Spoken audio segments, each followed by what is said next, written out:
He is the daily columnist for the St. Louis Post-Dispatch, and he's a contributor to the Big 550 KTRS every Tuesday and Thursday. Good morning, Tony Messenger. Good morning, McGraw. How are you today? We're great. So just a note on Jimmy Breslin, the passing of a columnist and icon, Jimmy Breslin. Do you have any thoughts about your fellow columnist passing away? Yeah, one of my favorites. I was inspired as a young journalist first by Mike Royko, but later as I became a columnist earlier in my career, and then again a little more than a year ago, Breslin was one of the people that I read a lot of. I spent some time reading a lot of old columnists before I began this job to sort of reset my mind around what a Metro column is, you know, coming from being on the editorial page for 3 years. And I read a lot of Jimmy Breslin because his ability to tell a story with punch that, you know, he was one of the first Metro columnists to leave the office and go out and interview real people and just tell, you know, report columns, not just, you know, sort of opine on things. And that's my style. That's, you know, that's the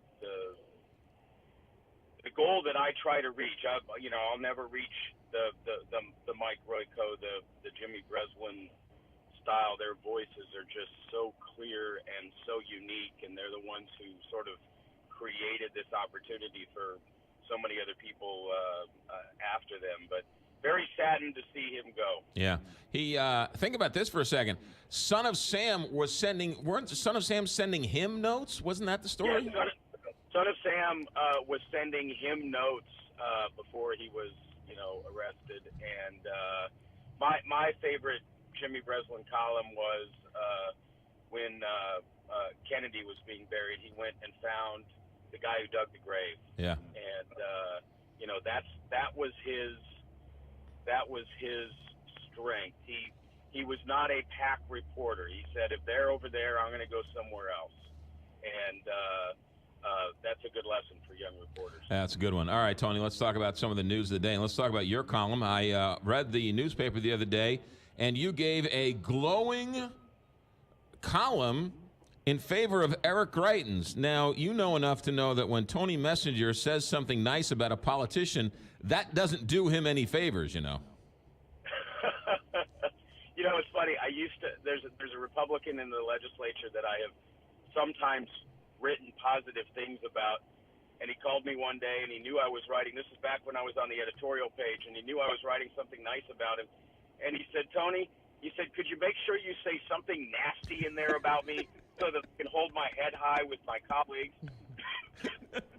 The column you're talking about is I praised Governor Eric Greitens for signing an executive order that implemented family leave for executive branch employees, at least those under his control, and he encouraged other executive departments that he doesn't entirely control, such as the Missouri Department of Transportation, to do the same thing. And at least MoDOT so far has followed through and said they're going to do the same thing. I think this is a great thing. Excuse me. And the key to the column, one of the things that I pointed out that, frankly, some people in the Greitens camp may not like, but I think is important, is that this is the same policy that President Barack Obama implemented as president 2 years ago for federal employees. It's one of the things about our politics that people like me who are in the middle appreciate and want to be discussed more often that people who are partisan don't. And that is that Governor Greitens did something that is anathema to some Republicans and is supported by some Democrats and was very similar to something that President Barack Obama did. And I think this is great. And part of the column was to challenge him to continue to push his party in Missouri to move a little bit more to the middle. I think there's an opportunity for him to do that. I think considering his political background, that's where he is. That's where he wants to be as a human being. And so I think the parental leave policy is great. It's good for families.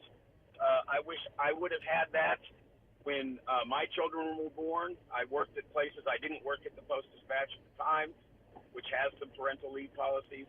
I worked elsewhere when my children were born, and I didn't have those policies. And I think it's great that our lowest paid state employees in the country are at least going to have some decent family leave.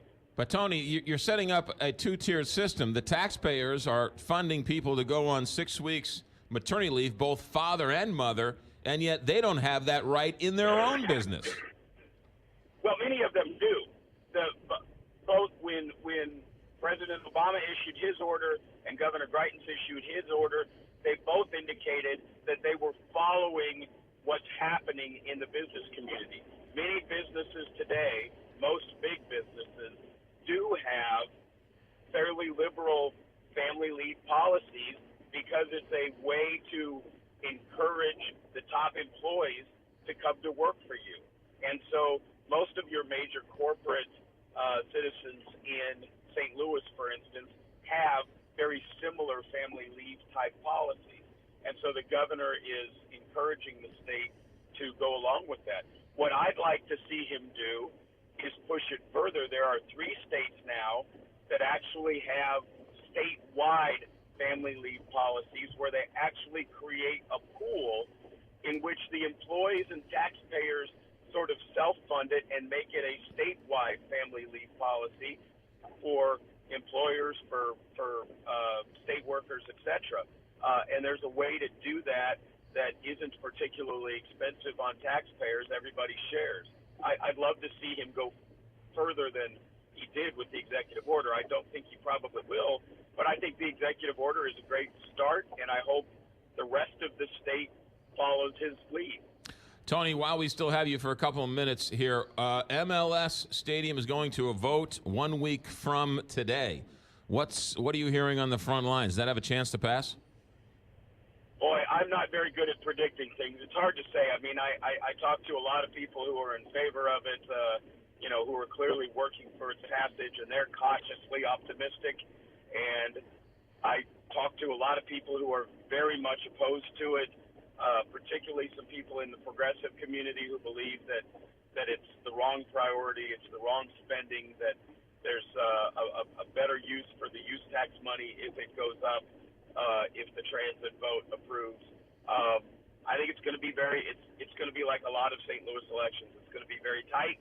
I think it'll be a lot like the mayor's race. I think it'll be that tight. I don't know which way it's going to go. All right, we'll talk more about that on Thursday. Tony, have a good week. Thanks for checking in. No problem. Thanks, McGraw. Thanks, Kelly. You got it. Thanks. St. Louis Post-Dispatch Metro columnist Tony Messenger every Tuesday and Thursday here, 8:27.